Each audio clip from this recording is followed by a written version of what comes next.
So today is a very special stream because we get to bring on a guest who is doing all the things poetry wise. The last time we talked with her, she hadn't set up her voicemail. And because of that, she completely missed out on a very prestigious poetry word, the Ruth Lilly Prize. But they were nice enough to call her back so she could claim that. And today, our big question is, did it happen again? Because she has just recently won yet another award, which we are very, very excited to hear about. Please, guys, give a nice warm welcome to MFA. Did she finish? We're going to find out if she finished her MFA graduates, or close to finishing, and Poetry Prize extraordinaire, Ariana. What's up, Ariana? Woo, what's up? We did thing. How are you today? I'm good. You know, aside from the fact I told you my Las Vegas Aces looking like we're not going to three-peat. That's unfortunate for me.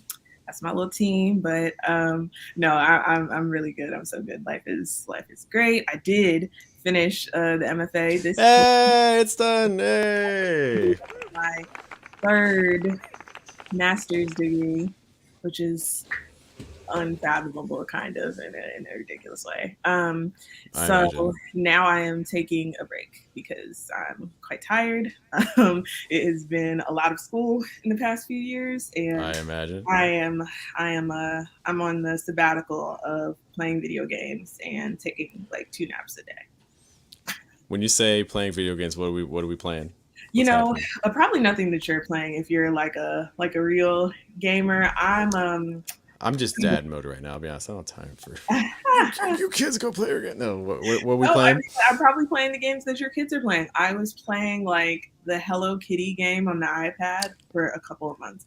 It's kind of like Animal Crossing, but like the world is bigger and it's really cute. Gotcha. That's my type of game. I like. I didn't even know that was. I never even heard. I am so out of the loop. It's a good game. It's coming out for the Switch, I think, eventually. But you get to play as this character, Hello Kitty, and all the friends. So, like, if you know, like, the deep cut friends, there's, like, Pochako and Kuromi and, like, all the little deep cut Sanrio characters. Oh, you are in it. Oh. Okay, I didn't even know there were other characters. My generation, right? So I am kind of in it. Does Hello Kitty talk? I did grow up on Hello Kitty. Does she have a voice? Not. Hello Kitty does not talk. Okay, Hello Kitty never talks. Okay. And apparently, Sanrio claims that Hello Kitty is not a kitty, but a little girl. I did see that. Which is probably why even go out. Why say that? No. And the other ones, are they little boys and girls too? Because there's like a frog, there's a dog. Like they're all different animals. So I find that hard to believe. But you're on a plane, and then the plane, you have to jump out, like flying to some vacation, and all your luggage gets thrown out the plane, and then they make the island into like a little resort. So Hello Kitty has a bakery.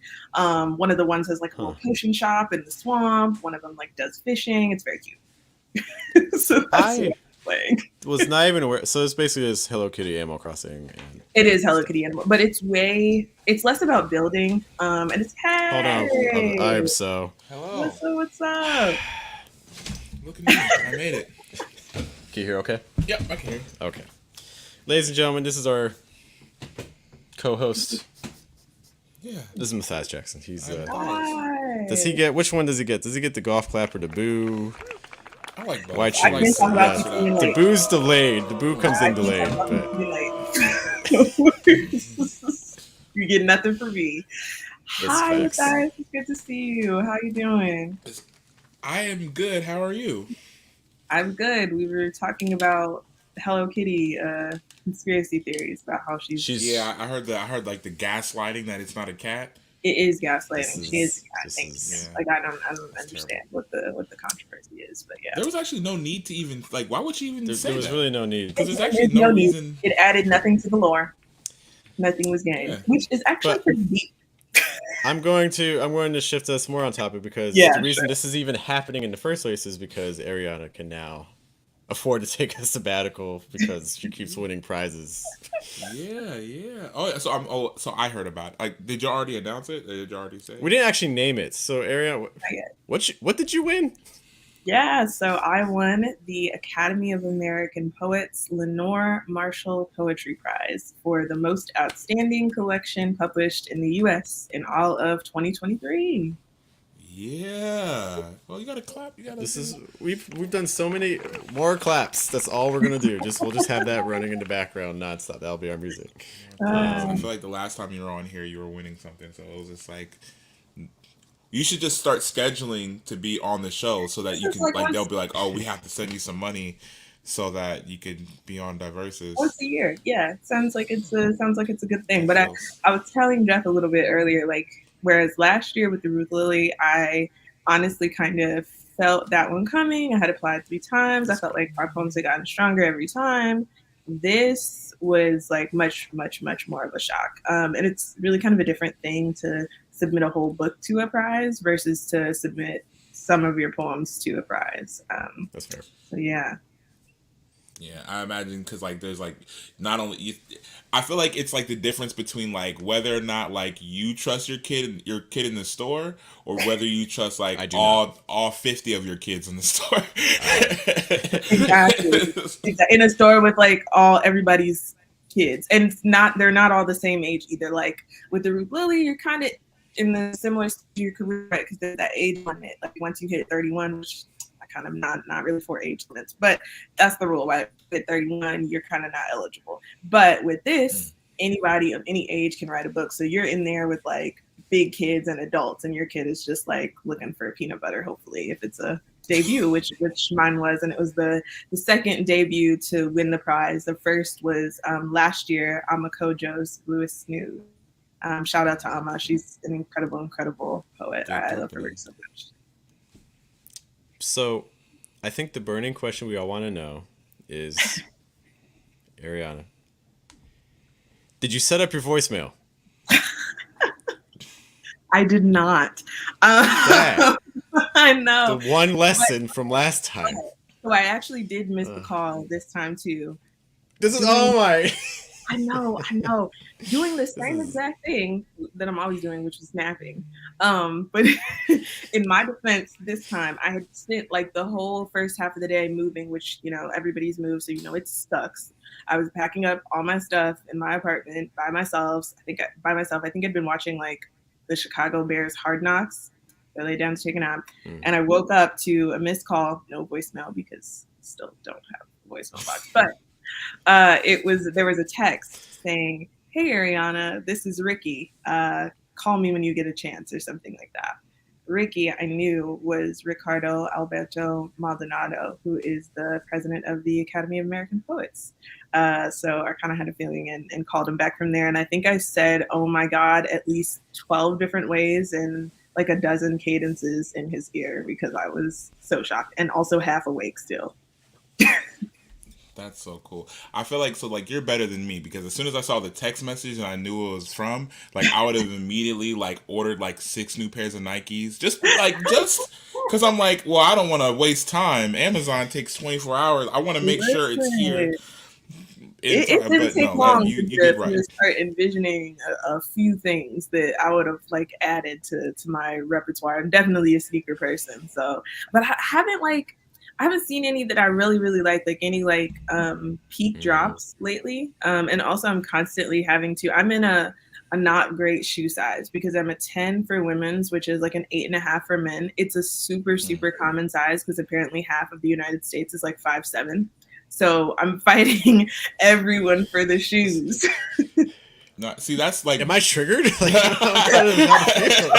about this.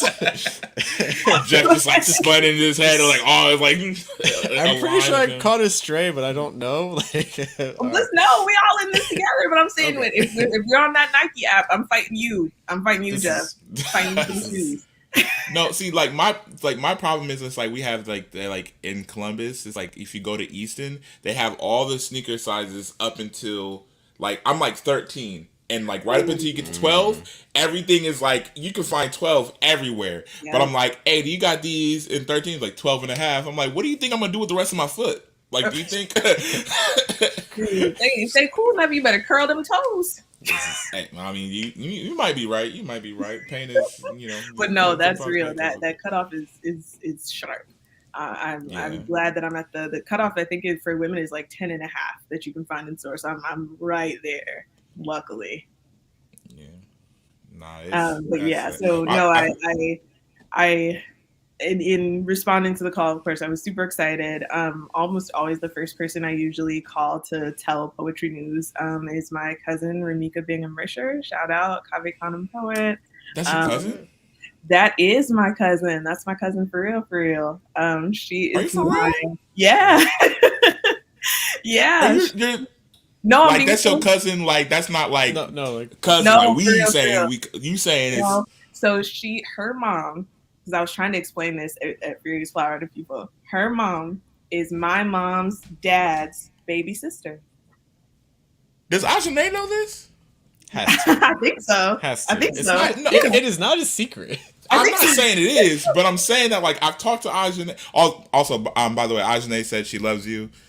And so there's that. But we got to her first. But it's so weird because I'm like, I feel like it's so because I've been admiring her work, and I'm just like, I feel like that's something that she would have told me, but like for some reason I didn't know that until just now. That's so cool. Yeah. Well, what's cooler too is that we actually didn't really meet even until I started writing poetry. How I found out about like Ramika, because we're distant in age, we're second cousins, right? And my family is big. Okay, my grandmother is one of 11. I have a lot of cousins.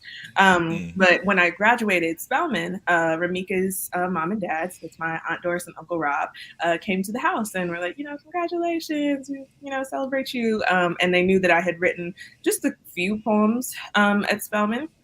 And they were like, oh, your cousin's a poet. Her name is Ramika, Bingham-Risher, look her up. So I looked Ramika up and I was like immediately scared. I mean, just because she's an amazing poet. Like it's not just like let me reach out. I was like, oh no, I'm not serious enough to waste her time. Like I'm not really taking this poetry thing seriously. So I actually didn't reach out to her for like another maybe 2 years after that. I just read her work. I read her books. She really, I think reading her is how I learned to write like the Black love poem, and just so many different ways of like intimacy, personal, experience, history, like all rolled into one. And so then finally, I think 2 years later, I had started to get serious about poetry. I was like submitting to places. I was submitting my manuscript actually. And I saw on Twitter, she replied to a tweet by Patricia Smith. And I hadn't seen, so I was like, okay, this is an opportunity. Let me just DM her. Like, let me just, say, hi, like, I'm your cousin. I'm a poet too. Just see what she says. And of course, because she's Ramika and she's so generous, she immediately was like, oh my gosh, cousin, let's get on Zoom. What are you up to? She took me under her wing. And she was one of the first readers of, probably the second reader of my manuscript and really changed it into what it is with Black Pastoral. So yeah, that's my cousin, fairy godmother. So I think I found the key. So if you watching this, if you want to work with Ariana, she has a very large family. Just figure it out. You're fine. Just figure it out. Wait for the right tweets, and then be like, message her. Cousin, hey, I see I do this poetry thing too. Like, thank you, Ariana, for revealing the secret. Yeah, I sent the same exact DM to Will Smith just in case. I was just like, it's really crazy that your last name is Smith and my last name is just slightly off from that. So it's just. That's what I tried. I was like, hey, we neighbors. Are we? Let's feel it. Like, are we family? Like, is this love? Is this connection? Yeah. So, yeah, we family. Nah, that's so cool. Is it? So I feel like. Oh. So, and it must be kind of. I don't know if it's strange. So like you tell me, because I feel like the feeling of like you really taking something seriously, like or your craft seriously, and then being able to look over at somebody else that you're like somebody that you're related to, that you also like really like people. Like people really admire their work. Like you said, like you're kind of like, oh man, let me like take it a little bit more seriously. So was that like first conversation? Was that kind of intimidating? Like, man, which one of us is the poet in the family? Like if we go to a barbecue there can only be and they're just like, oh, somebody do a poem, and then they look at both of y'all, then y'all both got to be like, man, which one of us is the boss? If somebody's telling me to do a poem at the barbecue, I'd be concerned. I don't think we're at a night family barbecue. It's going too loud. that's I don't know, maybe they'll have us do a little something, but no. So I think I intimidated myself, or really I intimidated myself, like looking at her website, like reading her poetry, reading her. So I got to know, and I think, this is something that I've even experienced kind of on the other end now that people have experienced with me or said with me, like, when you meet the person, I'm just me, but if you were to read the resume, the CV, whatever, you could maybe get intimidated. And so I think I intimidated myself reading her website, but also, I I was like, I have to come correct. I want to show that I take this poetry thing seriously. But by the time, I actually met her again, I had been doing the reading. I had worked with Patricia at that point at Tin House. I had done, workshops with Amber Flora Thomas, Vivi Francis, Soretta Morgan, like a lot of Black women. So I felt like I had done the work. And then if you know Ramika, she's like the least intimidating person ever. It's not like she's just a big ball of love and joy and light, and immediately was like, "You're Colette's daughter. Oh my gosh, you look just like her," which is true. And so it was just immediately like cousin. Now, whenever your mom's name is Colette, it is. My cousin's name is Colette. Are we? Uh-oh. I'll see you at the family reunion. I'll see you there. But that's such a cool story. Like that, I really admire stuff like that, because it's like you get to have like this connection with somebody that, like, as both a family member, but also as like a colleague and like like somebody that you're in these spaces professionally with. And I feel like that's like something that's really beautiful. It's really special. It really means a lot to me to have somebody who I know that I can go to and just trust, is going to tell me the truth now about a poem. She's not just going, because she's my cousin is nice. I guess that's another thing that runs in the family too. I was talking to my uncle yesterday about the book, and he was like, "I bought your book, and I loved it so much." And I was like, "Oh, thank you, Uncle." But he was like, No, I really loved it.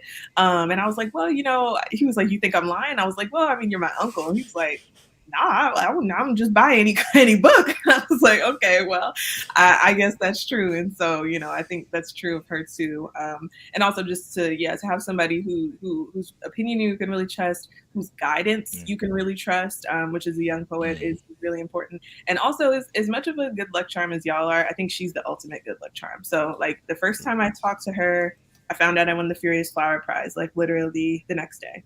The second time we talked, I found out that I got into like the Michigan MFA. I didn't wind up going to Michigan, but it was the first one that I got into. Then one time we were talking, I hang up the phone from her, I get an email, "Dante Michaud, congratulations, you've won the Cave Canem Poetry Prize." Like, I'm like, so she also can never get rid of me because she's my good luck charm. Whenever we talk, something amazing pops up in my phone, which I think is just like her energy attracting all the light that she puts out. That's so cool. I don't know if you had another. Please. Well, so I was wondering. So okay, well, I'm not like this. I ain't trying to get to your bank account or nothing like that, because I know what I'm saying, you balling out here. But so what is like outside of anything personal? I don't know. I'm not sure, but like as far as like poetry wise, like what is the first, like what was your like goal, or what did you want to do with the prize? Well, that's a good question. I definitely, first of all, like, I guess this is a practice that I have with my poetry, just continuously, which is like any time that I, even get a small little honorarium, you get $40 for a poem. I'm at a place now because of things like the Ruth Lilly and the Lenore Marshall, so it's really a domino effect, to where now I'll get an honorarium and I'll donate it. So, this past year it's been meant a lot of donations to like Palestinian Children's Relief Fund, different things like buying eSIMs. But then recently it's been, really for Hurricane Helene. So that's just something like I like to put out there for other poets. If you're thinking about ways to make your poetry do things in the world, that can be kind of a way to do it. And so partly that's something that I'll do with the money. But in terms of like my experience, it looks like buying plane tickets to go hopefully do research for the next poems that I want to write. And also, sometimes you go do a reading and they can support you in every way. They give you an honorarium, but you still have to buy the plane ticket. So maybe I'm going to do a reading. Columbus, Ohio? Wait, what? It's Oh, what happened? Wow. Oh, I heard you're coming to Columbus, I Ohio. would totally come to Columbus. I've never been to Ohio. I would totally come to Columbus. We've been ranked the #1 Columbus in the United States. So Number one. I don't know what that means to Better than you, Georgia? but unfortunately, we just beat out Georgia. So just be. I'm a little biased to the South, but no, I would totally come to them. You guys are like a great literary and arts city, and I've never been to Ohio, so I would. I've seen some books around here. You're right. I'm gonna shoot you a message afterwards, Ariel. Let's see. Please do, yeah. I'd be so down. You can bring the Hello Kitty. Don't worry, that can come too. You can play. It's all good. Cool. I mean, she lives on my iPad, so it's like super easy. Yeah. No sweat. Travel. Okay. But yeah, so it's travel. In December, I'm doing a workshop at the National Museum of Asian American Art, which I'm really excited about. It's going to be a fantastic workshop, and I think I want to, when I go, stay. They have this like museum that you can stay in. Have you guys ever heard of this called the O Museum, where it's like just this gigantic mansion full of all these different rooms with themed objects. I'm really not explaining this as cool as it is, but it's also a hotel. You can stay in it. I kind of want to stay there. So like using it just to like do fun stuff in the midst of doing poetry work. That's really cool. You know, I think I like we talk about this a lot because I feel like there's this tension between an artist's work and what an artist wants to do with their work and what an artist wants their work to do out in the world, and like the tension between that and like, oh, like, but I have to like work this job. I have to I have to take care of these obligations. And I think it's really cool hearing you express like this experience where you have the freedom of both like time and now like the assets to be able to be like, well, there is a way, like I want to intentionally put myself through experiences that will inspire the things that I write in the future. And I think that's just a really cool thing to think, because it's like a lot of artists, myself included, don't think about, you know, the experiences. I think Lauryn Hill actually talked about this a little bit when they're talking about like, when are you talking about getting an album that we are never gonna get. Okay, so let's just go ahead and stop asking this lady. Any like Lauryn Hill believers who are still on that bandwagon, bless y'all heart. It's not. They still be at them concerts like, just make the announcement. Like, and she was barely here. I don't feel bad for nobody. If you're at a Lauryn Hill concert whining, complaining that she's late, that's what you get. I don't feel bad for no. It is known. You know what I'm saying? It is known that she's gonna be there 2.5 hours late. Listen, if she gets there, you know what I'm saying? So you know you're rolling the dice with your money. You feel me? But it's just, I think it's just really cool just to kind of hear that, like, you know, you're intentionally thinking about like the person that you are and driving the person that you are like through those experiences. And can you talk a little bit about like, you know, when you started that mentality? Because I think that's like a, I don't, in anime it would be like an attribute that you like that you get like after you fight this person, and now all of a sudden now you have this quirk and you're like, man, like I know I have to put myself through these experiences in order to get stronger, and then when I actually fight this other guy, I have all these experiences. So like, when did you develop that mentality? You know, I think that is one of the things that was, if we're using the anime reference, that was trained into me in the dojo days, which is I've always understood the value of a good cultural field trip, and that's usually what I'm doing. Like I'm adding a day or two to a trip to take a field trip, right? Whether that was going to school, which I went to Montessori school, which is a really kind of unique alternative learning where you do a lot of hands-on stuff. So of course we, took a lot of little field trips. Even in Montessori, a field trip can just be like in Christmas time, they would take us to little holiday stores and you teach kids like look but don't touch and to appreciate things like those basic kind of life skills, right? But so then also my parents took us on different little trips up and down the East Coast. I think we went to, gosh, I'm blanking on the name, but she was a Black woman who, I think she was the founder of the first Black woman-owned bank and her house is somewhere in Maryland. So we'd go to places like that, different museums, like just kind of different little like cultural excursions or weekend trips with the family. And so I think I've always just learned to kind of value my mom as the ultimate traveler. So wherever we go, whenever we go somewhere, we're always going to be finding something interesting to do, something unique to see. And so I think that has just been like instilled in me an understanding of when you're outside of your home, you want to soak in as much possible that's new and exciting and of the history and the culture of the place. And I think that's a big part of like my perspective, even as a poet. For me, it's all about seeing new things or seeing things in a new light.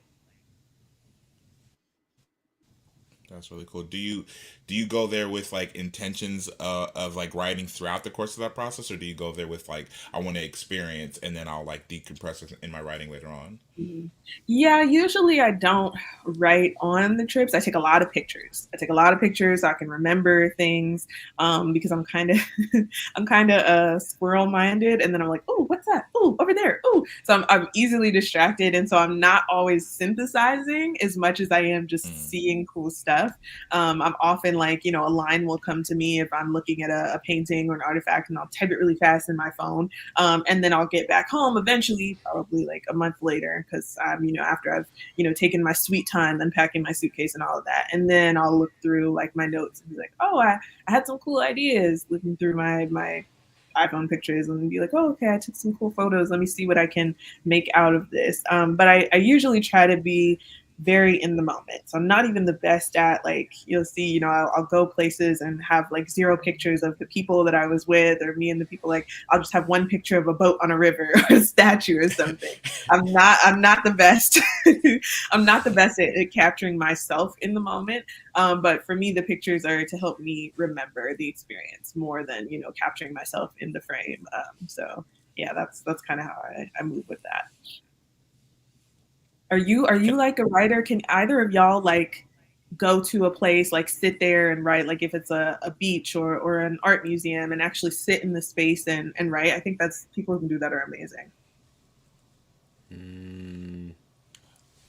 Okay, so I think it depends. I think I'm like selectively incredibly antisocial, and so like if it's a museum and there's not a lot of people there, and it's just like a couple people in the museum, like walking through the exhibits, I think I would have a really hard time trying to lock down and write, because I think like there's like this open space to kind of experience. But I think like once you start adding in people, I think that like triggers my like you need a seclude, and Yeah. like then I'm like, oh, I could probably, and they'll write a stanza or write something down or write down a couple keywords or phrases or something like that.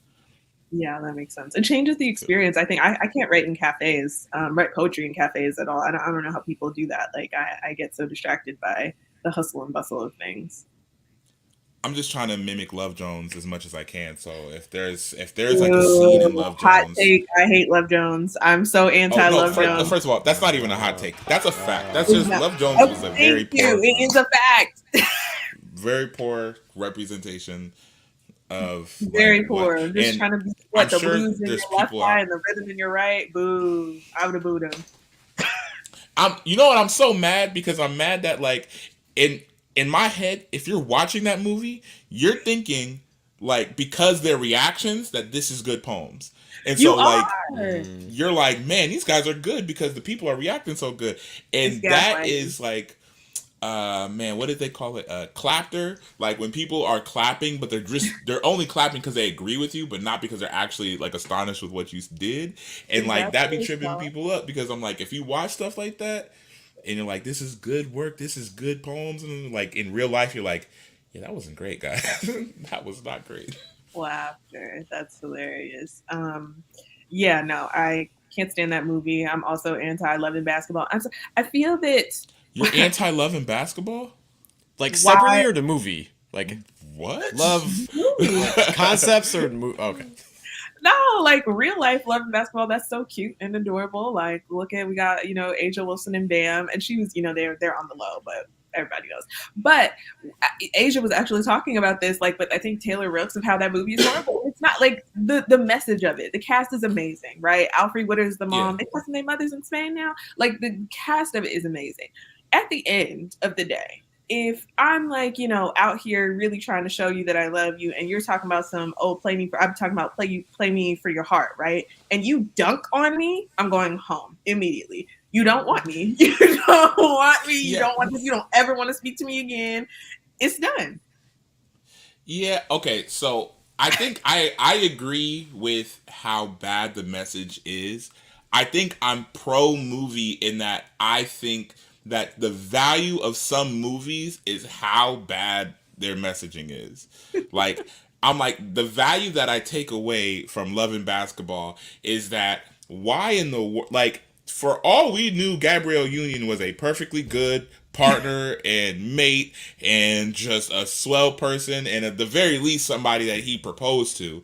And so the entire time we're locked in and we're just thinking like, okay, like, also you knew they were going to end up together. Like, this is like how the movies go, but like the way that the two broke up that doesn't make sense. The way they broke up, he was in the wrong too. And now when I'm like, okay, play me for your heart, and then you dunk on me and you were in the wrong the first time around, he was like, oh, you know, you're not supporting me through my parents' divorce, sir. Get a therapist. And he was like just mad because, you know, she had basketball dreams too. I can appreciate that movie. It's my mom's favorite movie, so I should not talk too harshly on it. And I love Gina Prince-Bythewood. I think she is an amazing, amazing director. But not a fan of the overall arc of that one. Listen, what I really want to happen, and if you're a Hollywood director and you're watching this live stream right now, which you should be, honestly, this is where you should probably 9:45. Hey, if you want a pilot, I do screenwriting too. If you want a TV pilot about women in sports, I got one written right here. Hit me up. You're on a luck streak right now, so it's like like Steven Spielberg might have been like, "What? I didn't know you're working on a script. Let me call you up. I'm gonna leave a text message." He actually tried. Yeah, he tried to call. But... Okay, but I know he tried to call, but the voicemail didn't work. I like this idea. I think if you're a writer on Black Mirror, I think you should make an episode that is a continuation of Love and Basketball, where like he keeps getting challenged for his heart and he has to accept the challenge. So like he'll be just in random places. He's at an Arby's and he's just enjoying his big beef and cheddar and his Jamocha shake and his Jamocha shake. And Arby's, he's just at Arby's, and some girl like sees him and she's just like it's like a Pokemon. It's like, oh, there he is right there. And then she just throws a Spalding towards him, and then he's like, he has to play her. He's in a wild game of 21, and it's like, he has to do it. Like, I just really, that's a brilliant. And then concept. Who's the Elite Four that he has to like get to? He's like constantly being challenged. Maybe there's gyms. This is a good idea. This is something. We should just build it out. I'm seeing the vision. Let's do it. I just feel like, you know, because the thing is, the movie only displayed this thing once. It showed them playing basketball like several times, but never this play for your heart. Let me see that concept fleshed out. Let me see this guy like, oh no, here it goes again. Somebody just tossed a Spalding my way, and now I gotta. True. Well, also they never should have been doing one-on-one. Like that's just like play horse or something. Do like knockout or something. Like do a real game. I understand. Knockout, maybe. I can see knockout. The only problem with horse is that I feel like horse depends on some physical abilities matching. So like, I think because like she was not dunking the entire movie. If he dunks and then like, oh, you can't imitate that move. Whereas one-on-one is like, I can prevent you from trying to dunk. I guess, but I'm not even going so far as to take a charge. I'm not. If you try to dunk on me, I'm stepping out of the way. I'm going home. So if you see him coming into the lane, he's just a little determined. He's like, whoa. You don't want. I thought this was like a formality. You don't want me. Enjoy married life with Tyra Banks. I'm sure it would have been lovely because you don't want me. Well, what's so weird is that when you really think about it, when you think about the fact that he was trying, like, okay, do you equate that to like her proposing? Like, do you equate like her being like, play me for your heart, please play me for your heart, and like, do you equate that with her being like, will you marry me? I equate that to honestly her being like, fight for me, like be willing to fight, because I think like that he was with the Tyra Banks character is that their relationship was so easy. She fit really well into his life. She was kind of the basketball wife archetype, right? Whereas with Sanaa, it was like you gotta really fight for me. You have to fight for this, fight past the history that we have. And so I think she was wanting him to show some fight, and then in him dunking, I think he was taking out some frustrations that he never got out of how their relationship ended initially, right? Because they kind of just had that one like scene where she like catches him with some other girl, but they don't really ever like talk it out. Things don't ever get resolved. They kind of just go their separate ways, right? And so I think he kind of was taking out some frustrations of his injury, how his life had went, how his life kind of fell apart after he left a good woman. That's real. I feel like, okay, I'm going to steer us away from love and basketball in a moment. I'll let you finish. I know. I'm sorry. I'm going to say this. And before I say this, just understand, I am not petty, okay? I am not a petty person. At the same time, I can't take an L on my record. So if I would have won, I would have been like, listen, and I would have won on jumpers. And that's the thing. And if Ajane is out there watching, I'm telling on you. I'm telling Ajane. Ajane played plenty of games of basketball. If Ajane's out there watching, if Ajane's like, play me for your heart, I'm going to be like at the beginning, like, hey, I actually do want to be with you. I'm going to leave my whole situation for you and all that other stuff. But, ball up top. Like, we still got, like, I'm really about to ball on you right now. I'm getting corner threes the whole nine. And I guess I can't really say what I would do if the situations it was reversed. If I could dunk, I probably would have done it. I'm kind of petty and competitive like that. But I feel like overall, Quincy was in the wrong to begin with. Like Monica shouldn't have had to be begging him to fight for her heart anyway, because he was in the wrong to begin with. His ego got in the way. I mean, I feel like they was both. I think she wasn't the most the supportive. level of transparency that they didn't have with each other. She wasn't the most supportive for sure, but he was he was so out here like distraught that his dad was cheating on his mom. And what did he do? Go find another girl. Like, what are you doing? Okay, Jeff, we're back on poetry. Jeff is like, this is a poetry podcast. Oh, shout out to Jabril. That was my Morehouse brother who typed it into the chat. Shout out Jabril. I love you guys so much. My Morehouse brothers were probably some of the first people to ever see me do anything with poetry. I actually did a pageant while I was at Spelman, and my talent was poetry, and they were super supportive. So I love them so much. Those are my guys. Were there other people whose talents were poetry? No, somebody danced. Somebody did like someone tried poetry, but it was not their talent. Nah, nobody else did poetry. Somebody did a live painting. My favorite talent was my friend Alicia. She did this live painting upside down. It was amazing. And then she flipped it over and you can like see the painting. And the talent is only like 2-3 minutes long. It was incredible. Yeah. Dang, wait, who won that? Did she win that? No, the person who won, her talent was Ariana got that. They called her, trying to give her $10,000. Like, nah, sorry. She's like, I never heard from them. It's got just a couple missed calls. No, I don't get everything. The person who won, she kind of did do a poem, but it was really more of like an oral presentation. It was more, and I think I don't do poetry. I do. It was. I don't think and she's a poet, but I don't think she would call that a poem. I don't think she's a poet. Wait, she's a poet, but she was just like, yeah, but what she did, that wasn't. But that PowerPoint does. I'm trying to remember what we were calling it, but it was really beautiful. About her experience of being her mother's daughter. I think she had a drummer out there. So maybe, honestly, I think it falls under the poetry umbrella. But at the time, she was not calling it a poem. But I'll take it as a win for poets, for sure. Nah, I see you trying to just say her name on the live so you could be like, and it wasn't a poem either. So why are you over here saying it was a poem and thinking that you want something? Shade. Look what I want. And then listen, I got some poets I can shade if y'all want to, take the live off. But it's hang on, do that. Yeah, all right. Go. Okay. Maybe I need to get a little more security. Maybe after book number 2 and one more thing, I can start speaking freely. And I appreciate that, because like sometimes you're like, man, before I really start shading, let me make sure the gap is that high, that wide. Like I'm not like the gap is there right now, but when the second come out, we're not gonna be even in the same area. Then I could be like, you over there. I heard what you said. Can't shake the table too hard. And honestly, for me, right? Because I think about this a lot. Of poetry. A lot of it is subjective, yes, but there is bad poetry out there. To me, in my opinion, some poetry is bad. But I think with poetry, he's right here. Don't say that.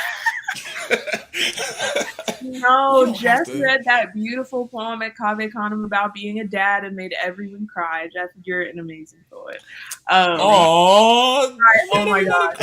Actually, literally, I read another. Yeah, it almost happened again. But no, I think with poetry, I am hesitant, and I think a lot of people are hesitant to share critical opinions, like not even just like dragging someone, but a review that's not glowing, because it's a medium that's fighting for its life, in a public way, right? Fighting for its life in terms of space in the literary conversation, space on bookshelves, in the publishing world. So I think it's kind of like, one of those kind of ideas that we do amongst ourselves, where it's like, don't talk bad about family to people outside of the family, because, we got to move forward as a group. And I think in some ways, that phenomenon is hurtful a little to poetry, because I think critique, as in like constructive criticism, is what moves anything forward, right? I think that, film was moved forward by Ebert and Siskel.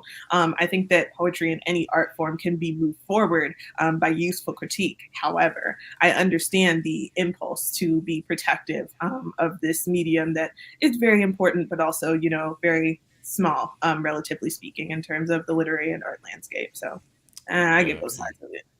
Everyone knows everybody, so if you also that you could get ran down on. But I mean, I heard what you said about my stanzas. Like, I feel like it's so weird, because like when I think I've seen poets like in spaces, and I think it's been more of like a community. Well, it's been on some national spaces too, so let me not even lie about that. But in like some more like kind of local like events, like I've heard like people, okay, I'm not gonna say any names, but there was like this instance where somebody, like, they came to me and they were just like, hey, I got this problem with this other poet, you know what I mean? Like, I know we gonna be at the same event or whatever like that, but I want to let you, because I was like hosting the event. He's like, I want to let you know that they stole my poem. And I was like, oh no, like that's not good. And it was, and I don't, okay, because I don't want to say, okay, it was possibly one of the top 3 most used refrains on Def Poetry Jam. Oh, okay. So okay. So I'm not gonna say it, but I will say that it was just so funny, because when they said they stole my poem and then they said their poem, I was just like, you stole that poem. Yeah, it's Def Poetry Jam. That's the thing too, there's nothing really new under the sun, and especially that's true of poetry, especially when we all kind of grow up watching like similar stuff. Now, I personally missed out on the Def Poetry Jam era, because I did not have a premium cable growing up, and I wasn't really super into YouTube on the internet, so I didn't really grow up on Def Poetry Jam. But I understand its like cultural impact, and I know that like, yeah, you can't really claim anything was stolen if you saw it on that stage. Yeah.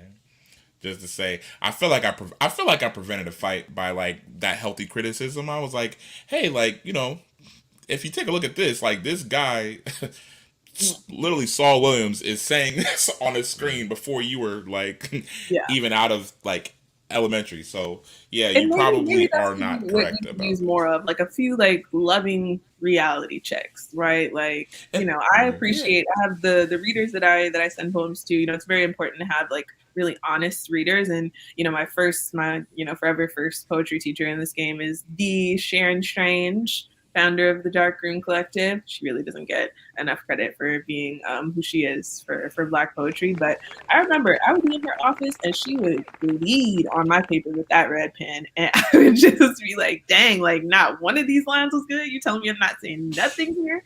That was early days as a poet, but I think it really taught me the value of a critical eye, not just from outside, but also within, to not immediately be impressed with my first effort. And to really, kind of look for the tools and the legitimate kind of skills within the poetry, beyond just my first emotional impulse on the page. yeah, and I think it also helps you to not have the more frustrating realizations like when you're around like your actual contemporaries, because a lot of times like you'll have somebody who like kind of insular within themselves. They think, oh, I'm Shakespeare. Like I'm transcendent. Like this work is just it is the American lexicon. It is what the world needs. And then like they get around like people that are just not even, you don't have to be even incredible writers. Just people that take it seriously.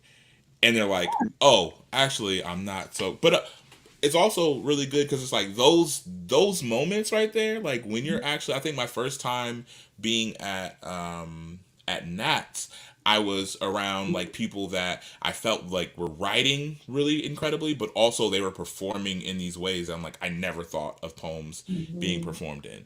And I remember thinking like, oh, like I'm like cool, like when I'm like around the people, like when I'm at the people, I'm at the open mic, like they like, oh, Matthias, your poem is like that's my favorite poem of the night, and I'm Yeah. over here thinking like I'm about to copy paste this at Nats right now, but I'm like, then you get around everybody, and all these people are all those people, so I'm That's just it. like, yeah, What is it? What is it? Cat Williams Chrysler 300 looked like a Phantom until a Phantom pull up.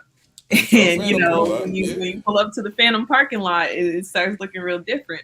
And I think that's something mm, too that I really benefited from kind of in my poetry experience or journey, which is that I was really, really insulated from anything else anybody was doing. I didn't really know anything about contemporary poetry. Really, I didn't know too much about slam. Like in high school, I did debate. I don't even think we had at Great Bridge a slam, team. Like I didn't really know anything about like the scholastic stuff. I wasn't, submitting poetry in college. I had written like a few poems. Like none of that started until grad school for me. And I think that really it gave me kind of a solid foundation to develop like the craft, the reading skills necessary outside of getting like that kind of praise, which can be really good for building your confidence, right? But I think can also make you as a Chrysler 300 think that you're a phantom.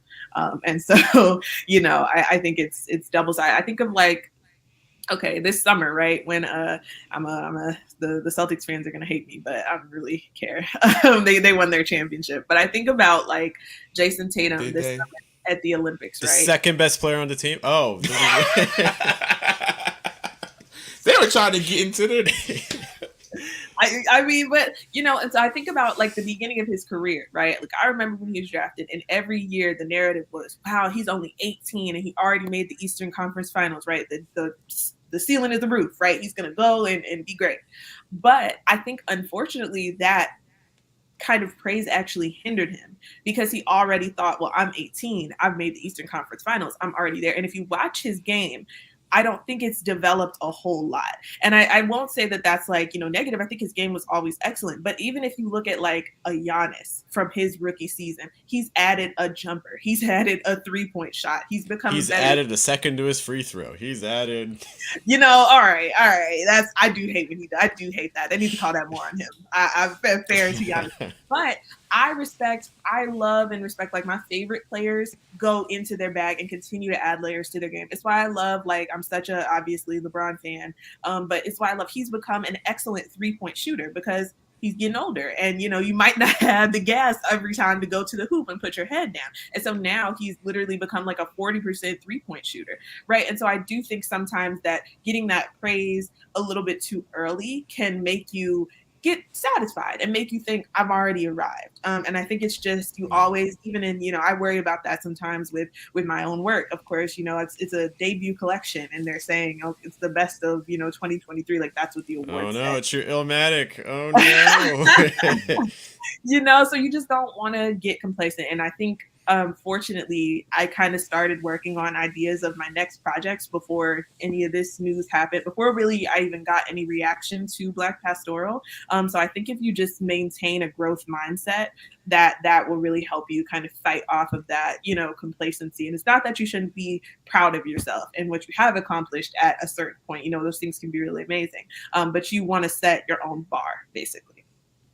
Yeah, I think there's like a what is it, like success took a shot. So it's like this thought that like you can have like this like amount of success. And again, I think the Jason Tatum metaphor is like a really good metaphor too, because I think Jason Tatum is somebody who considered himself in this like almost direct lineage with Kobe.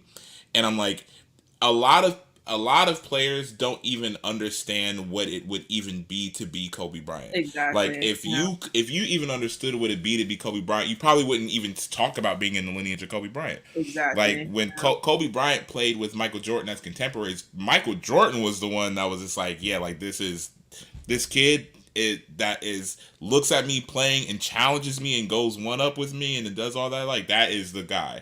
And I think that you also have to fight that entitlement. Like if Kobe played like trash, he was the first to say, I played like trash. I don't think Kobe would have ever kind of been kind of sulking, letting his mom and dad say, well, my son has never come off the bench in his entire life, so he should be playing on this Olympic team. Like you can't, he's won the rings. What did he say? He was like, I've won rings and I've won the ring now and I'm the 2K, cover and I've got the money.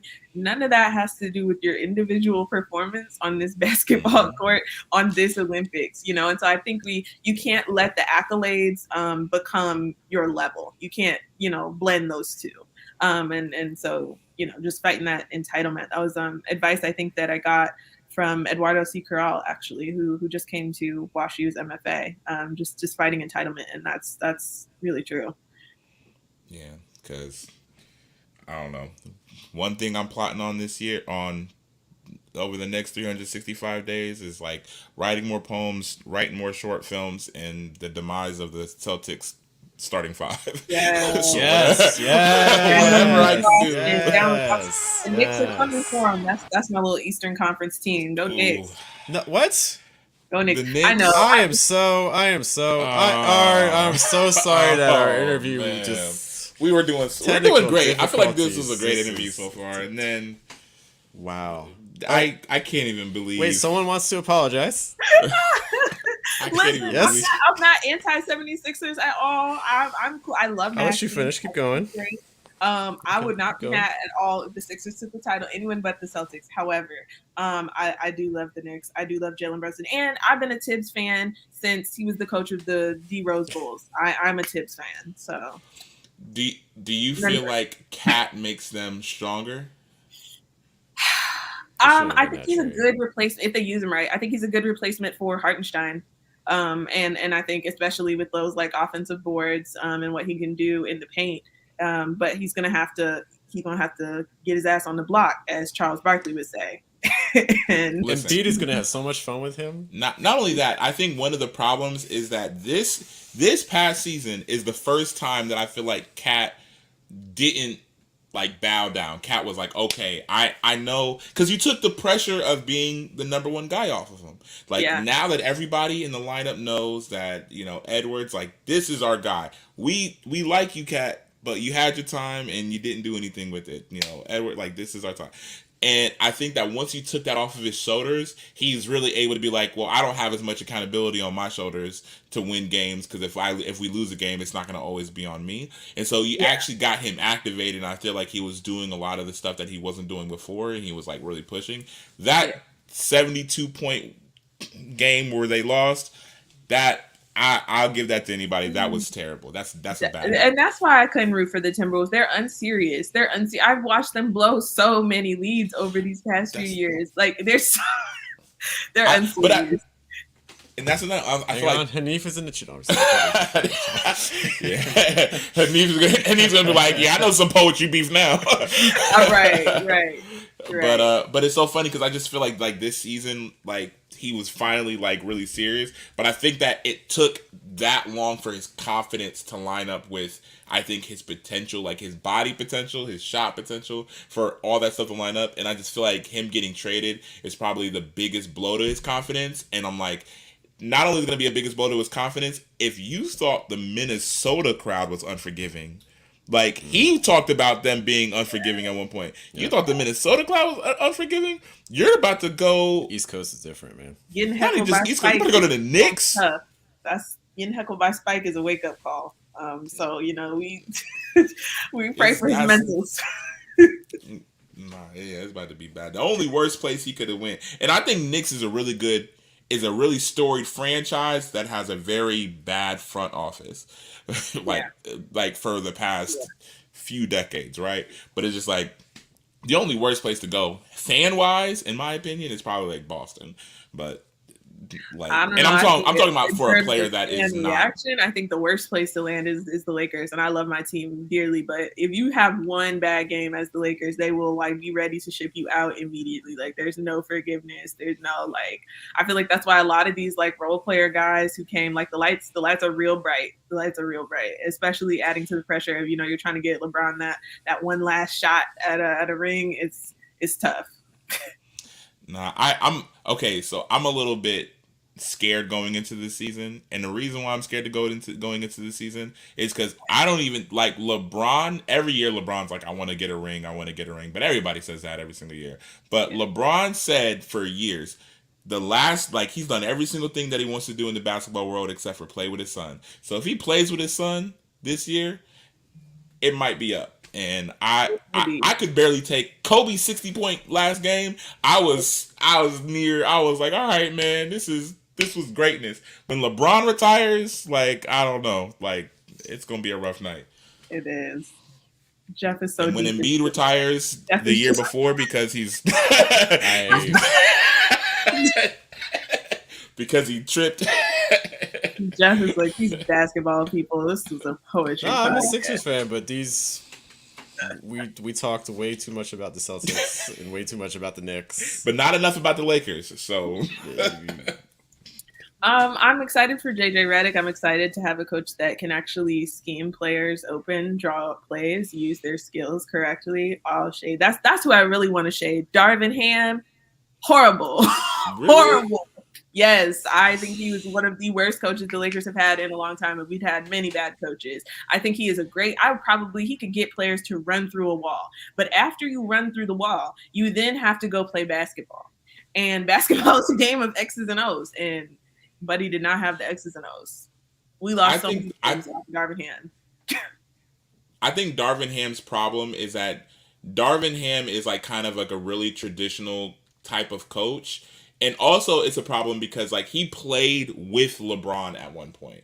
And I'm like, I can't imagine like, me and a player like being like on the court together, and then like 20 years later this player is still playing at 25 points per game average levels, and I'm like coaching him. Like, what do you tell him? Like, what am I telling LeBron? I think there's other young coaches in the league, like literally Darvin Ham. I saw a video of them literally, they're sitting watching film. This man has them watching film of a jump ball, the most inconsequential play in all of basketball, and they're watching film of a jump ball. Like, there are many times in the season where Bron is literally sitting on the sideline like, give me the board, and you can see AD getting more and more frustrated. But because they had respect for Darvin Ham as a man, probably as somebody who LeBron did play with at one point, they were trying not to show him up. But there were many, many times. Why were we starting Taurean Prince for half the season?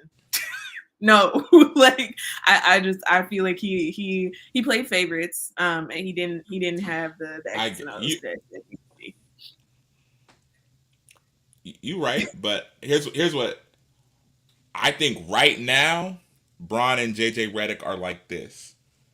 Yeah. I think that the reason that they lose is going to be because there is tension between how good LeBron can be, and I think, or how good LeBron can be, and whether or not you can just put LeBron on the floor for 34, 36 minutes a game, or Yeah, but is I this think the that's a season roster where he issue. gets? I think we're in max a 5 seed because the roster sucks. Like it's not like who is our backup center?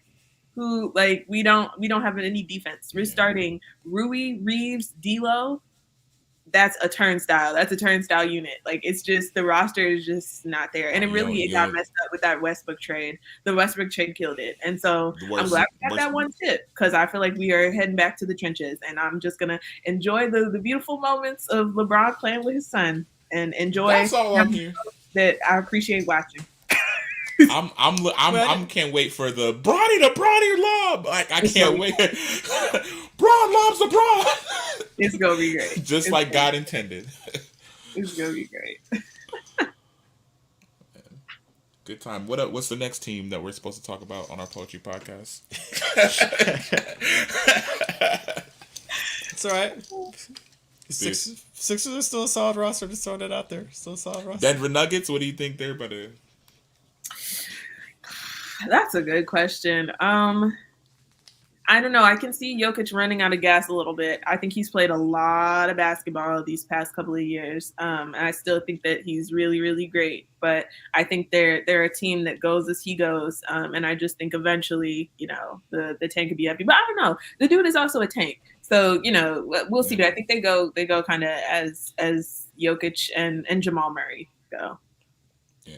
I think that what's so weird about Jokic's play style is that I'm trying to figure out like where the physicality really would have to come in, because I've just seen him take 4 steps, be 2 steps outside the line. Yep. And his body is doing this. It's so his body is doing this. Goes in. Oh my God. Listen, if I'm a defender and I see your body do this, I'm running down the other side of the court because I'm like, oh, we're about to get a bound, and it's a swish. PTSD. So I'm just like, I don't understand what to do with Jokic. Like, I don't understand what I'm supposed to be doing with that.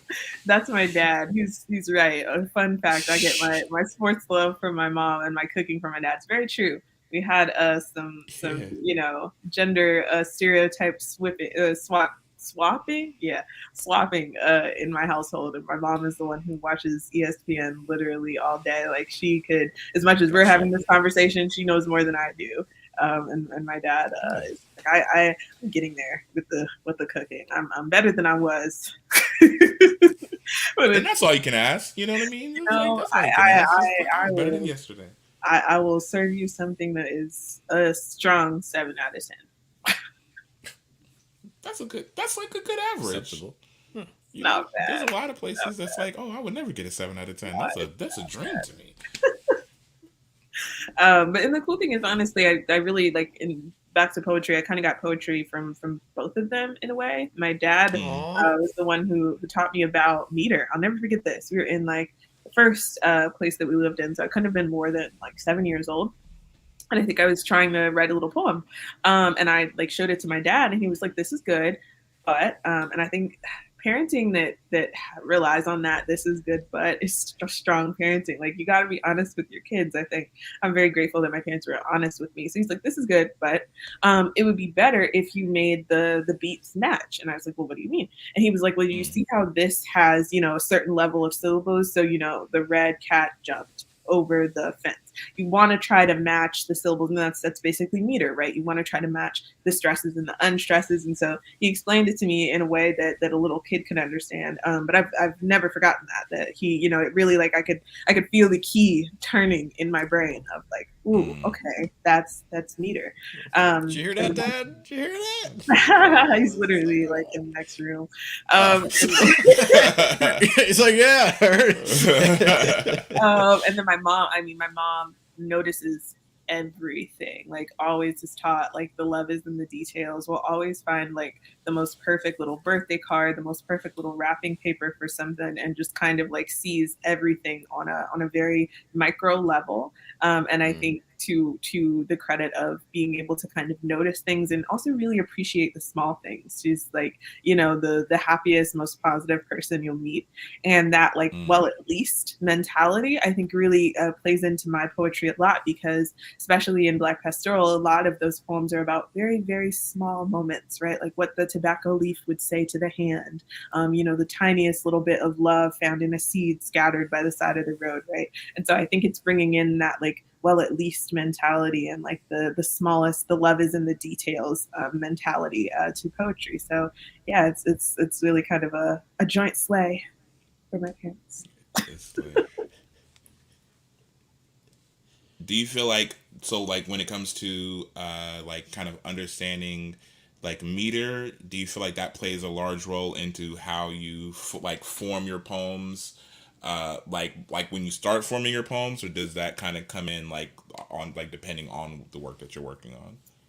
I do think I have some kind of natural metricality to my drafting, but I think mostly 9 times out of 10, if I'm writing a poem, I'm drafting it in prose. And so if it becomes a poem that is in form, like I love the villanelle. So like a villanelle, it's usually because I'm seeing words repeated in certain places. I'm seeing potentials for like turns of phrase that would fit kind of that length of line, or like what I would need to do for that form. So then I'm taking that kind of shapeless draft and pouring it into the form, the container of a form. So usually I'm just writing kind of based on idea, and then I'm redrafting, rewriting. Like I was talking about this, I think like a week ago, like what's your drafting process like? It's a lot of redrafting. Like I'll just draft, write, you know, free write, and then I'll say, okay, let me try it from this perspective. Like today, this is so random. Today, I was trying to write a poem about beavers. Okay. And so I think beavers are really cool. They actually, they build, you know, dens, of course, and they're actually like one of the few animals that will let another kind of animal stay with them in the winter. They're also like, of course, instinctually driven by the sound of water. So like literally, if you play on a speaker, the sound of water, a beaver is going to instantly be like, oh, we got to get to damming, like now. Like it's that like kind of they're really fascinating animals. I have some experiments to run. Excuse me. Like I was more intrigued. Like they'll let other animals stay. Like how much they charge for rent? Like what is the? I know, right? That's hey, that's so fascinating. I need to do more research, find out like what other animals and stuff are they living in. And also, this started because I read this like kind of really interesting fact too. So, you know, when they're like doing their thing, cutting down the trees, they stop and they listen to see which way the tree is going to fall. Like they can hear where the splinters are happening inside and tell which way the tree is going to fall so they can get out of the way. And so they're really, really like smart, highly evolved creatures. And of course, you know, rivers are, you know, everything for a beaver. And I've been thinking a lot and writing a lot recently about experiences of migration and like specifically kind of liberatory efforts in Black Southern history. And of course, one of the big things that people did were Dad. Is it like a war in your household? Is it like she loves beavers? But our family is against them. But they know, like, they, of course, you know, a big thing with beavers is that they're connected to rivers. And so really the connection in the poem is the rivers and the connection of the relationship of the animal to the river and the freedom and the following the kind of rivers to freedom, the way that the rushing water might have hidden footsteps. And so all of these like really interesting different relationalities or overlaps. And I'm trying to find my way into this poem, right? As much as I love beavers, I'm not going to write the beaver persona poem. Like I don't think I can get the beaver voice in all the seriousness. Wasn't that an Angry Beaver song? That Angry Beavers? Yeah, Be the Beaver. I don't know the Angry Beaver song. You don't know the Angry Beavers? Okay, no. She just does not want to. When you get an opportunity, and I'm going to say this, you've disappointed Jeff twice now. You get one more shot at this area.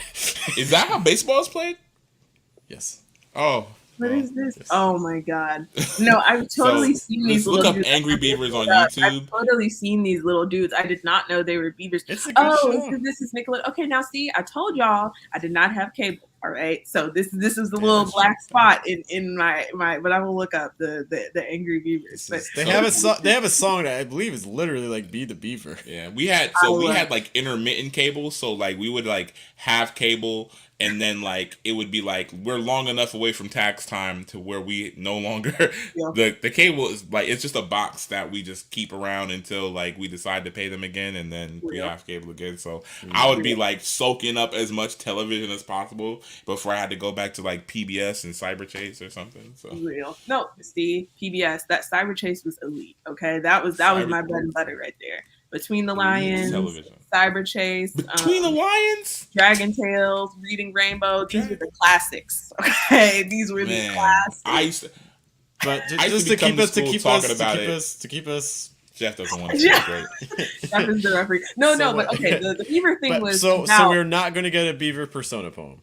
No, we're going to get probably a persona poem where the river is speaking, because I think the river is the connection between the two figures that I'm interested in exploring, like kind of their ways of life and the unique things about the things that they did in relation to the river, how the rivers keep the beaver safe, and also how it might have kept people who are escaping slavery safe, right? How, it kind of is the beaver's guide, like instinctually, and how, the rivers were our guide instinctually, right? So I'm thinking always about finding a way into the poem in general. And at first, I think it was just kind of a third person look, but that wasn't really working. Like it didn't really feel like it was getting at what I wanted to get at. And then later today, I started like trying to redraft and make the river the voice. And that started getting closer to like the affective heart of the poem. But it started with beavers. That's cool. I feel like almost wonder, because I feel like, okay, if I was thinking about it, and I'm not, but if I was thinking about it, like I would like write it from the perspective of the tree, because I'm like, the tree's probably like, you're just damming up this river, like I'm down for the count. Like, can you imagine what the tree's probably thinking? Because the tree's probably like, once the beaver starts, it's like, dang it, it's up for me. My time is the clock is on. Yeah, and I thought about that. I think I have other poems that I need to make the trees talk in, so I got to kind of spread it out. Kind of got to spread. The Sopranos can't do all the singing, right? And I think the trees, like especially, they'll try. Sure they will. The trees are definitely the kind of Sopranos in the chorus of Black Southern history, right? And so I can't let them do all the singing, but they'll get their solos for sure. That's cool. Like in your trajectory and like in writing the work and things like that, because I can see your dad is also like very like passionate about beavers. Maybe he's on the other side of this of the great beaver issue. Do you ever like, while you're writing your work, do you are you always like showing your parents like, hey, this is like the new poem that I'm writing, this is the new thing that I'm working on?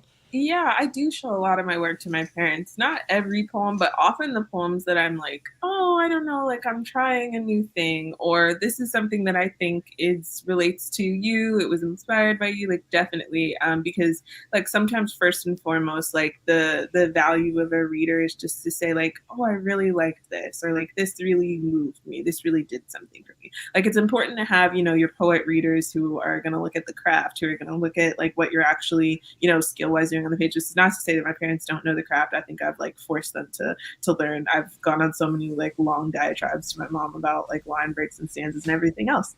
As we know, I like a long random diatribe. But I think for me, the goal of poetry is to move the people that I'm trying to move. And, for me, I'm a Black Southerner, very proudly. And so my parents are strongly in that group, especially intergenerationally. I think I'm writing a lot about histories that they are one generation, and so like one kind of big step closer to than I am. And so if the poems are resonating with them, if the poems are resonating with, my grandmothers, then I'm writing and I'm doing something right. I'm going in the right direction. And also, I think I'm kind of foraying more into writing from a personal perspective, writing poems that are closer to my being the speaker, right, or closer to my experiences. And some of those, of course, touch on the experiences of like our family and loved ones. And so you're always kind of thinking about how to write about those things as a writer, and really how to get close to those experiences in a way that honors their truth, and also like honors the people who are at the center of those stories. So yeah, I often show them my poems, and lucky for me, they're the kind of parents who I'm like, Mom, Dad, a poem, and they're like, a poem? Still at this like big age. My parents do not. My parents are, what do you say this time, Jeff? I think it's so cool too, because I feel like you have like this. I think not only like when it comes to like your voice, but actually it's like specifically what you're saying, that like you're writing for like Black Southerners, and it's like this is like the intersection that like naturally, because this is where you're from, like naturally like your parents would be able to like have contributing voices to that. And I think it's cool because we talk about a lot on Diverses, and Jeff talks about this a lot in like both workshop forms, but then also just like here on the show, where there is a need for the artist to really understand like who their audience is, like who and their audience might not necessarily be, just like you said, like might not even be their contemporaries. So like, or it probably isn't, right? Like it probably isn't like a room full of poets that are all writing in their own directions and all this other stuff. There's likely this much larger subset of people that are going to connect with your work on a like real level. That's not even necessarily thinking like, well, they are thinking this is, to them, they're just thinking these are good poems, but maybe they don't understand what makes this poem a good poem. They don't understand like what it's doing to them. And well, I think there's something really, in Broadway, right? Like you have like the writers who are, you're writing the show, like you're writing a play, and you have your VIPs that you invite that are often like the people close to you, the people who saw you become this amazing playwright. And then you have the people who buy tickets to the show because, right, they think that the work is good. They think, you're doing something, right? But the VIPs often are in the front, seats. And so I think for me, like I'm writing to the people in the front seats and hoping that, the people who buy tickets will enjoy it as well. Yeah. I want to, we've been going for a very long time. Yeah. So I want to kind of start closing us out with some conversation on the Cincinnati Bengals. I'm joking. Can I read a draft that I had written? I'll let you stay on this time. Yes. No, I know. For what I feel like are not the hottest of takes. That's the problem. Oh my god. Okay, so this is a draft, but I think it's a closer to what I want it to be finally. And I did show this poem to my mom the other day, and it's called Meditations on Noticing. I've noticed people tend to take "you remind me of" regrettably as "you look like," when I really mean to express something more like, I find this being beautiful in a way that reminded me immediately only of you. Your beauty so singular in my mind that even my numbed subconscious alights, my subconscious having lived an entire quiet life separate from my knowing mind, in the hope that somewhere in its own field of view, you bloom also and again. And so searches like a hummingbird searches for the anther that first awakened its need for a sustaining sweetness. They are the closest I've come, I mean to say, to a kind of loveliness I, upon first sight of you, was changed by, charged evermore with the pursuit of. In saying, "you remind me of," I offer you a failure of my looking. Yes, perhaps. But I also offer you a sweetness made possible only by this knowing of you, your impossible blooming against the winds of passing time, the winds that sweep low across a mind doomed to forget more than it could ever possibly be reminded of. Let's go. Present. I like that. Wait, you said you just like recently showed it to your mom? I did. Yeah. I think it's that, noticing, right? It's that noticing. It's Yeah. the small things. It's the small instances of love. I think I've been finding myself writing more and more about those things lately. Yeah. I like I think like this, like taking a turn of phrase and like making it into like this like kind of specific journey of like this like trip, like this like thought pattern that you're like like folding it into. And I really like the idea of like, because it also feels like something that you don't really think about. You know what I mean? Like I don't like think too deeply into that, but like kind of taking this through that. I like that. Yeah, thank you. No, I think this poem came literally from a moment where I was like, I said to someone, "Oh, you remind me of," and someone kind of jumped in and was like, "Oh, well, they're much prettier." Like it was a bad thing to say, but I, and I think it can be taken that way, like it's a bad thing to say. But when I say it, I always mean it, and and you remind me of someone I already love, and that makes me feel close to you. Yeah. I think that comes across. Yeah. Like when people say like, "Matt, you remind me of Idris Elba," I'm like, I mean, okay. Am I a little bit more handsome? Like, I mean, I'm not trying to say that, but I'm like, I appreciate the fact that they would even say that to me. So, I mean, listen, if I had a dime for every time someone said I reminded them of Michelle Obama, I would be very, very rich. Very, very rich. It was in my Wait. Aaron, just okay. The picture, I'm a little younger, and my hair is straight and kind of like more how she used to wear it in like the 08 to 012 era. Wait, can you look to the side just for a sec? Just look to. Oh my! Oh,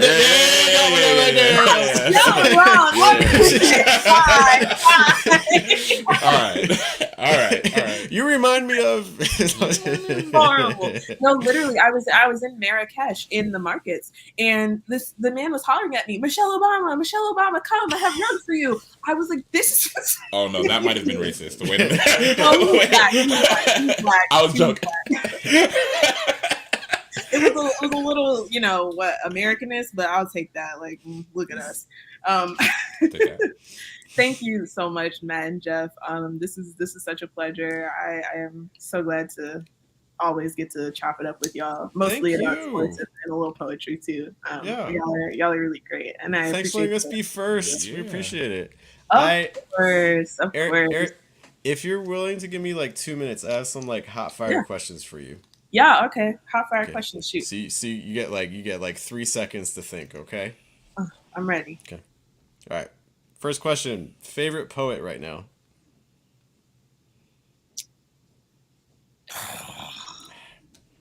Right now? That's so hard. My favorite book out by a poet right now is Stephen Triplett. It's a book of essays, though, not poetry. Yes, but I love Stephen's poetry, too. Bad Forecast. Go get it. Congratulations, Stephen. Congratulations, Stephen.